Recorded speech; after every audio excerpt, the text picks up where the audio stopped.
Bismillahirrahmanirrahim. Assalamualaikum warahmatullahi wabarakatuh.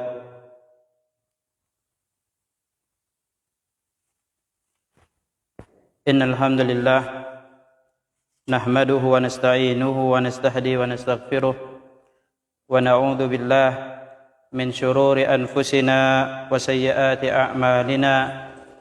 Man yahdihillahu fala mudilla lahu ومن يضلله فلا هادي له أشهد أن لا إله إلا الله وحده لا شريك له وأشهد أن محمدا عبده ورسوله لا نبي ولا رسول بعده. قال الله تبارك وتعالى يا أيها الذين آمنوا اتقوا الله حق تقاته ولا تموتن إلا وأنتم مسلمون.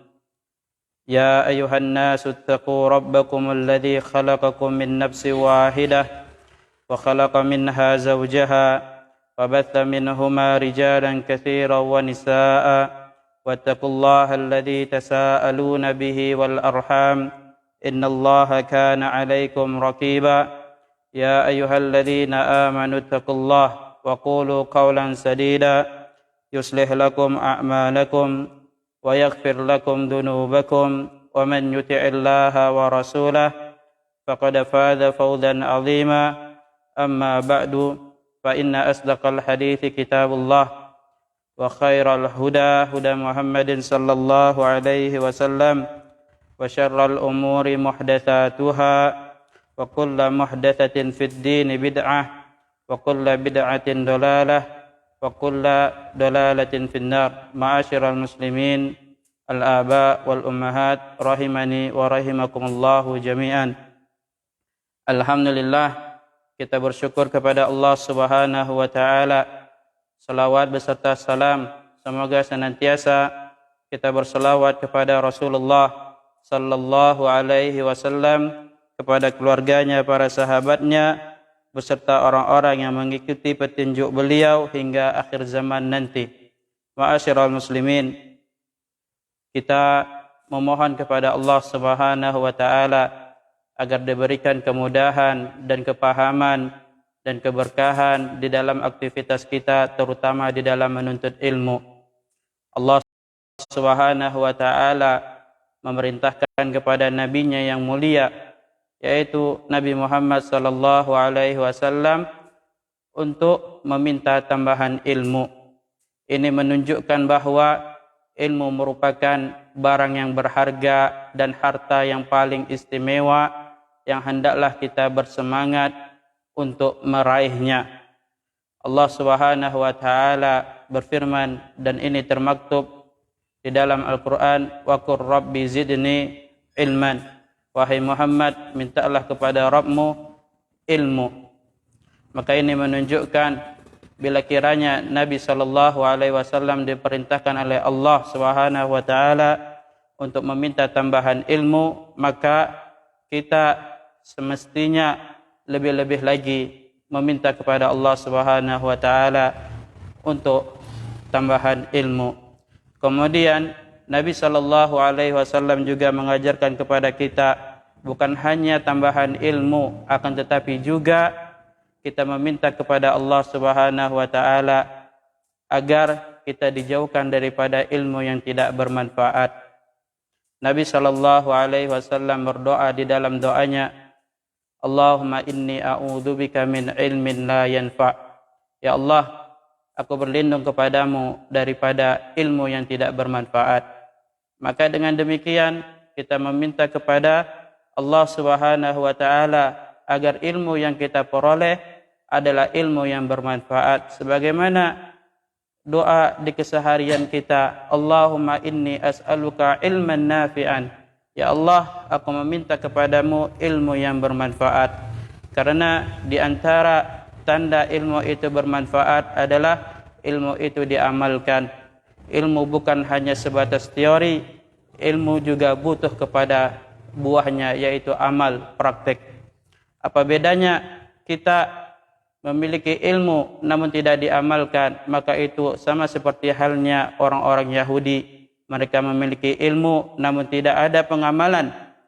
Namun apabila kita beramal tanpa ilmu, maka ini tidak ada bedanya kita dengan orang-orang Nasrani. Maka yang membedakan kita dengan orang-orang Yahudi dan orang-orang Nasrani adalah ilmu dan amal. Maka di dalam kitab Sahihul Bukhari, beliau membuat sebuah bab tentang al-ilmu qabla al-qawli wal amal.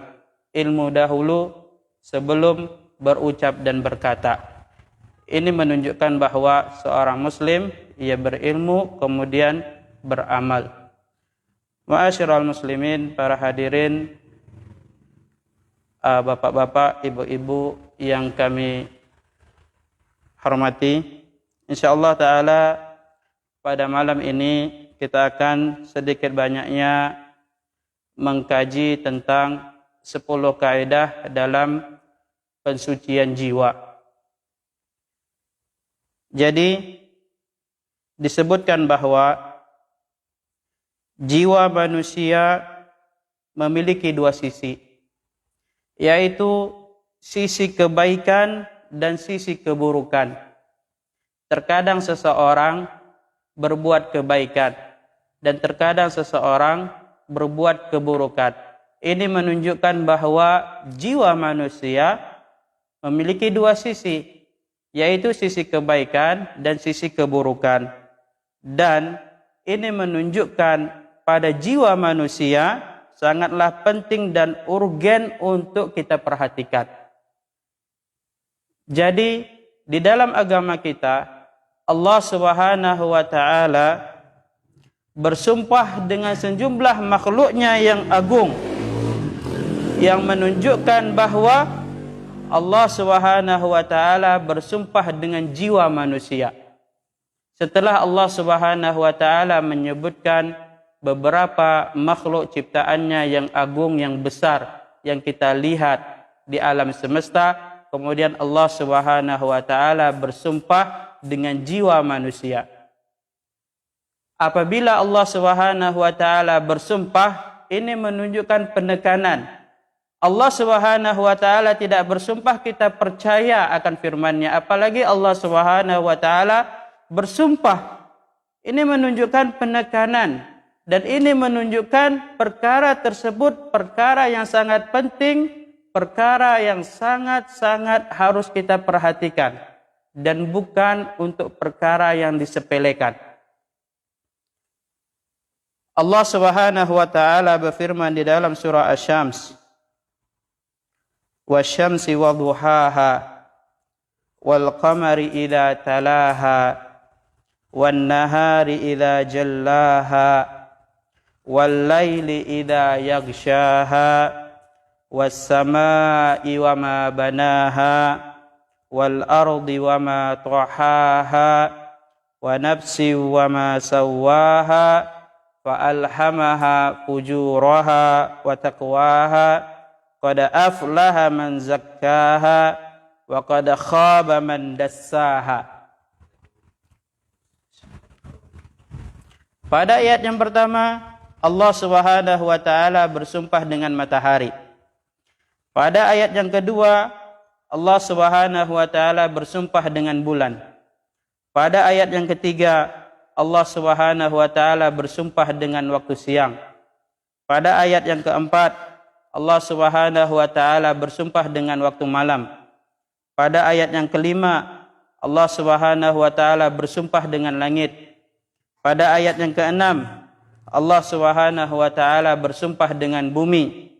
Pada ayat yang ketujuh, Allah Subhanahu wa taala bersumpah dengan jiwa manusia. Ini menunjukkan ada perkara apa di jiwa manusia.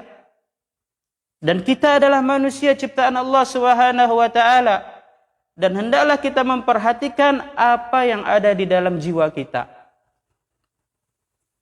Allah Subhanahu wa taala berfirman pada ayat ke-8 setelah Allah bersumpah pada ayat yang ke-7, fa alhamaha fujuraha wa taqwaha. Telah kami ilhamkan pada jiwa manusia jalan-jalan keburukan dan jalan-jalan ketakwaan. Ini menunjukkan bahwa Allah Subhanahu wa taala telah menunjukkan kepada jiwa manusia ini perkara kebaikan, Ini perkara keburukan. Kemudian pada ayat yang ke-9 Allah Subhanahu wa taala berfirman, "Qad aflaha man zakkaha." Sungguh telah beruntung jiwa yang mensucikan jiwanya. Qad aflaha man zakkaha. Sungguh beruntung orang yang mensucikan jiwanya. Wa qad khaba man dassaha. Sungguh merugi orang yang mengotori jiwanya. Ini menunjukkan bahwa Allah Subhanahu wa taala tatkala menciptakan jiwa manusia tersebut berada di dalam kemuliaan, dan Allah Subhanahu wa taala telah mengilhamkan pada jiwa tersebut jalan-jalan kebaikan dan jalan-jalan keburukan untuk kita ketahui. Jalan kebaikan untuk kita amalkan, untuk kita ikuti. Jalan keburukan untuk kita jauhi dan kita tinggalkan. Maka Allah Subhanahu wa taala mengatakan, qad aflaha man zakkaha. Sungguh beruntung orang yang mensucikan jiwanya. Berarti di sana ada orang-orang yang selalu mentazkiyah jiwanya, mensucikan jiwanya, dan dia tidak ingin jiwanya terkotori. Wa qad khaba man dassaha. Sungguh merugi orang-orang yang mengotori jiwanya. Ini menunjukkan bahwa jiwanya semula mulia, namun ia kotori jiwanya dengan kotoran-kotoran sehingga ia pun merugi pada akhirnya. Dan ini menunjukkan bahwa di sana ada jiwa manusia yang beruntung, dan di sana juga ada jiwa manusia yang merugi. Allah Subhanahu wa taala berfirman sebagaimana ayat yang kita baca tadi, qad aflaha man zakkaha. Sesungguhnya beruntunglah orang-orang yang menyucikan jiwanya itu. Maka makna zakkaha berasal dari kata az-zakah, yaitu bertambah kebaikan. Maka tatkala seseorang memiliki kecukupan harta, kemudian sampai kepada nisabnya, sampai kepada haulnya, maka kemudian dia mengeluarkan zakat.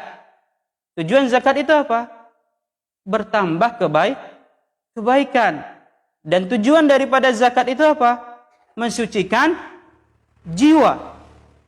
Maka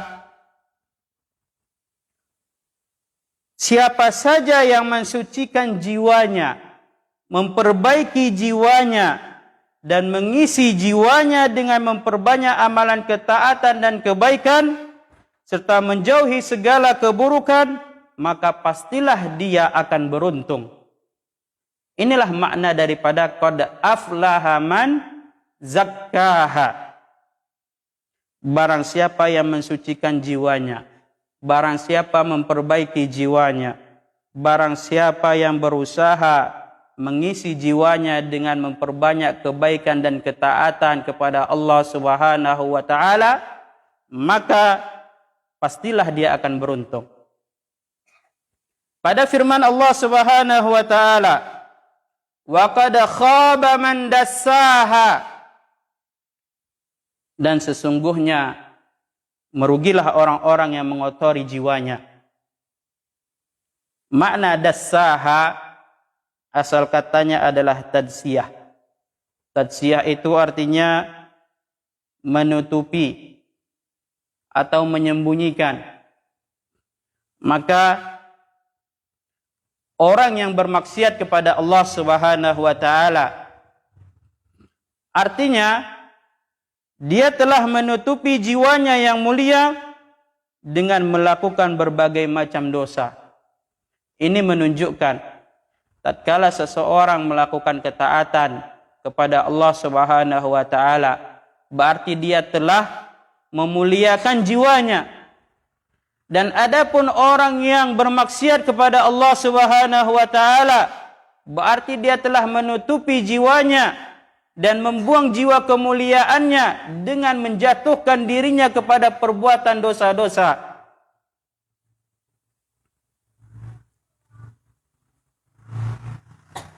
Sehingga jiwa yang mulia tadi pun menjadi jiwa yang hina. Sehingga jiwa yang mulia tadi pun menjadi jiwa yang rendah. Maka jiwa yang seperti itulah yang mendapatkan kerugian baik di dunia maupun di akhirat. Na'udzubillahi min dzalik. Kita ketahui bahwa Allah Subhanahu wa taala telah memuliakan jiwa kita.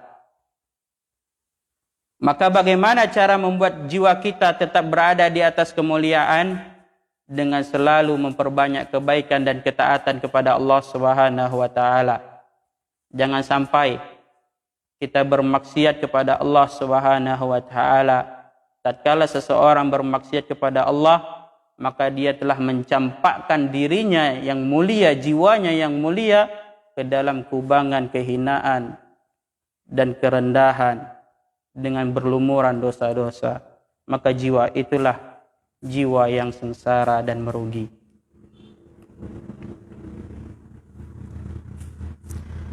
Ibnul Qayyim rahimahullahu ta'ala di dalam kitabnya Al-Fawaid, beliau mengatakan, jiwa yang mulia tidaklah ridho terhadap sesuatu kecuali terhadap sesuatu yang paling tinggi, paling mulia, dan paling terpuji.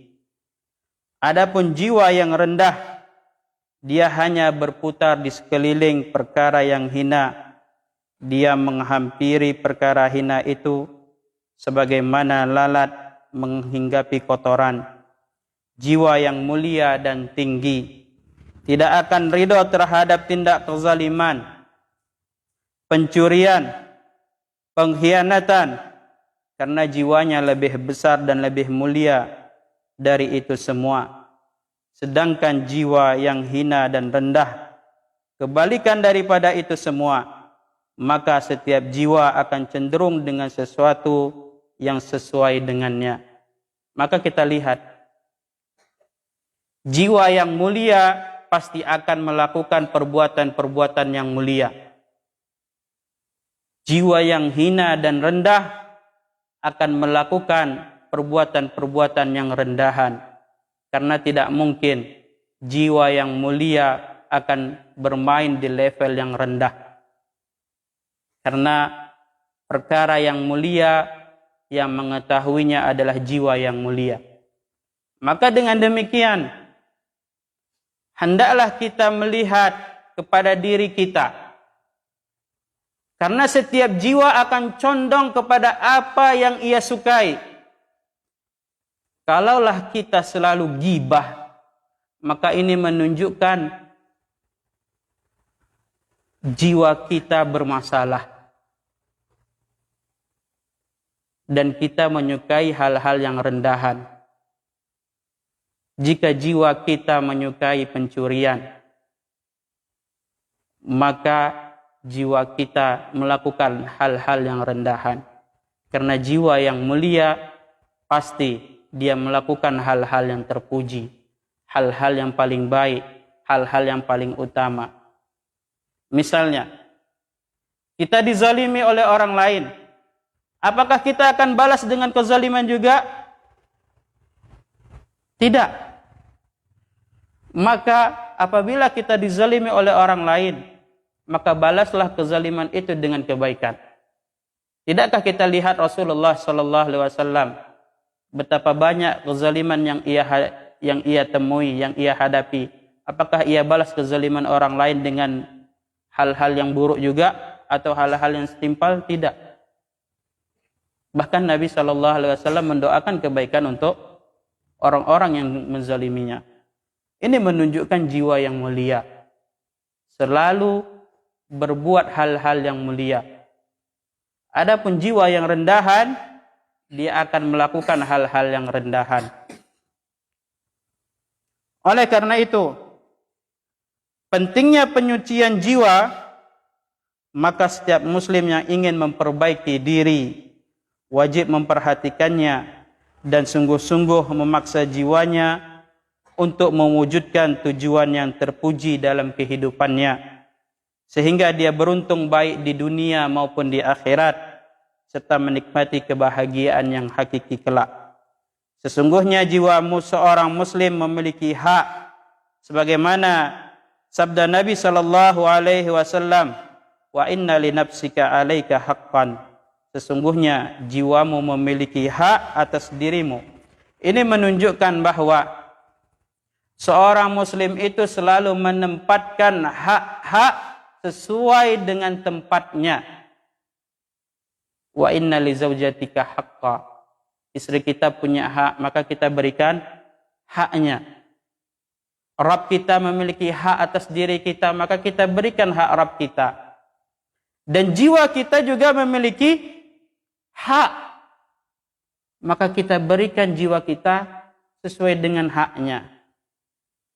Ada datang 3 orang sahabat, ya, yang dia berpuasa tanpa berbuka, yang ia sholat malam tanpa tidur, dan ada seorang sahabat yang selalu ibadah dan dia tidak menikah. Maka kata Nabi SAW, aku berpuasa, aku berbuka, aku sholat malam dan aku tidur, dan aku juga menikah.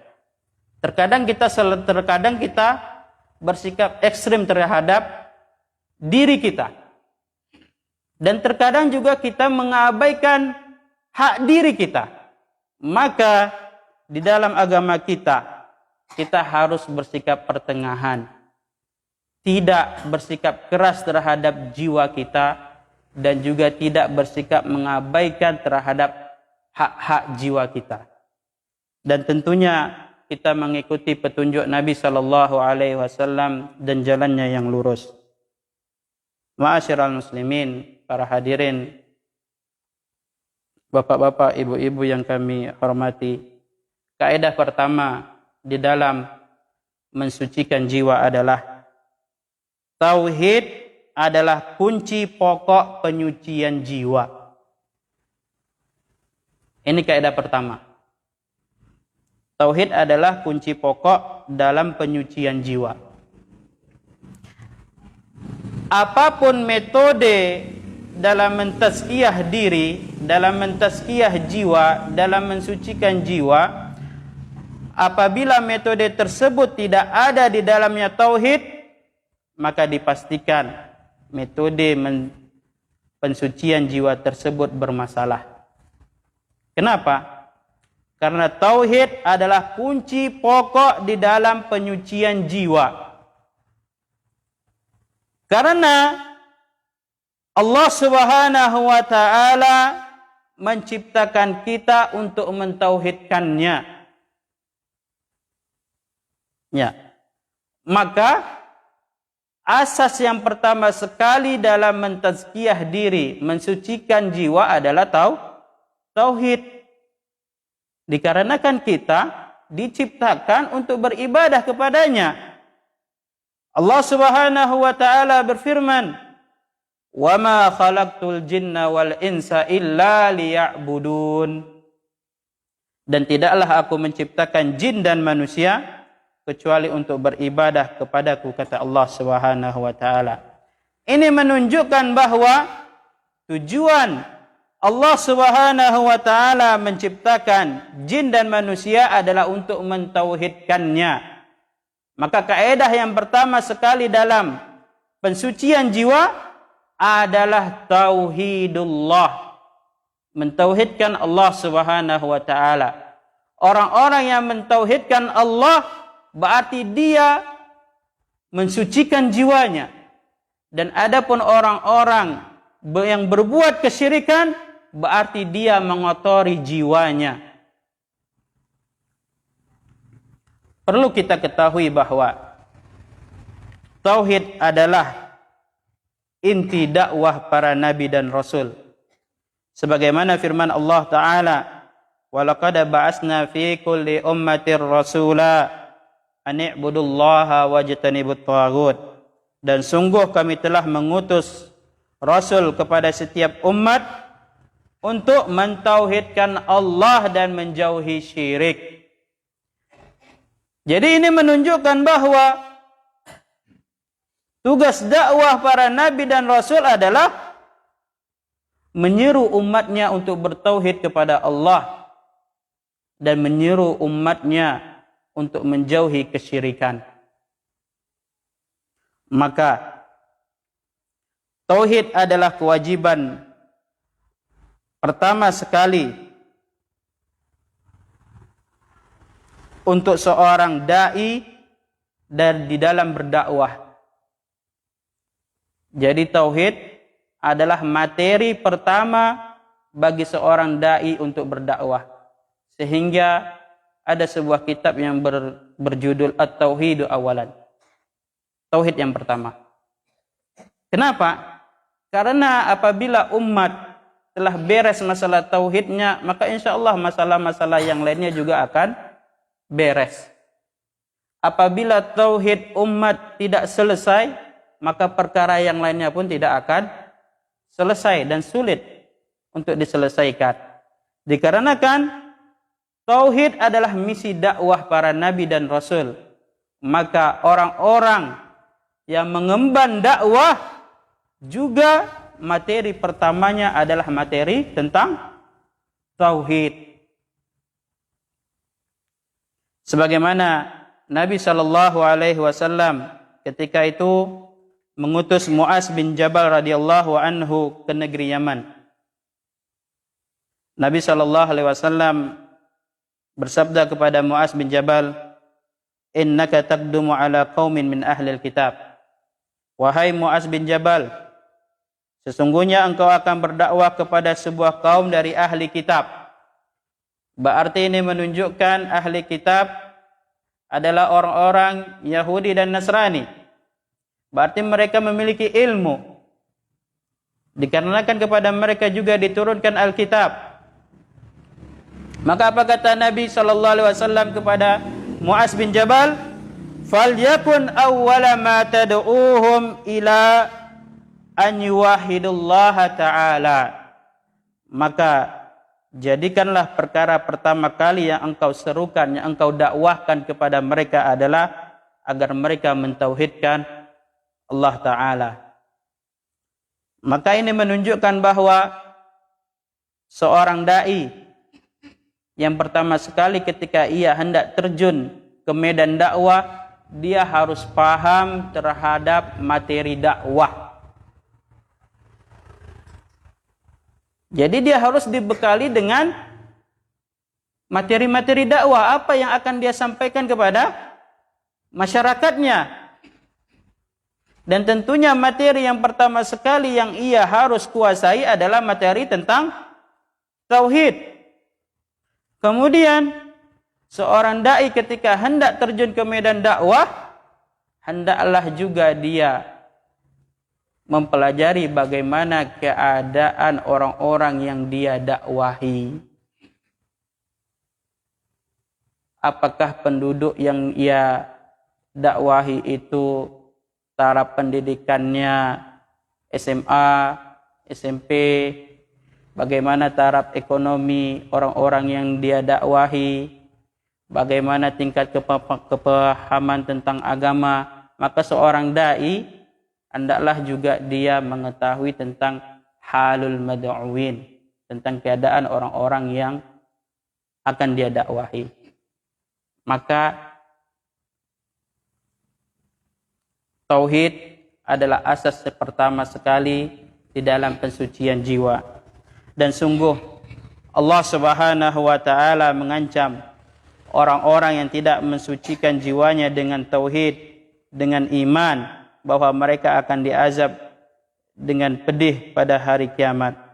Allah Subhanahu wa taala berfirman, "Wa wailul lil musyrikin alladzina la yu'tuna az-zakah wa hum bil akhirati hum kafirun." Dan celakalah orang-orang musyrik, yaitu orang-orang yang tidak menunaikan az-zakah dan mereka ingkar kafir akan adanya kehidupan akhirat. Di sini para ulama mengatakan az-zakah di sini adalah maknanya tauhid. Jadi orang-orang yang tidak mensucikan jiwanya dengan tauhid, maka dia akan diancam dengan siksaan yang pedih. Karena kita memasuki waktu salat Isya, maka insyaallah taala kita akan lanjutkan kajian setelah salat Isya. Subhanakallahumma wa bihamdika asyhadu an la ilaha illa anta astaghfiruka wa atubu ilaik. Wassalamualaikum warahmatullahi wabarakatuh.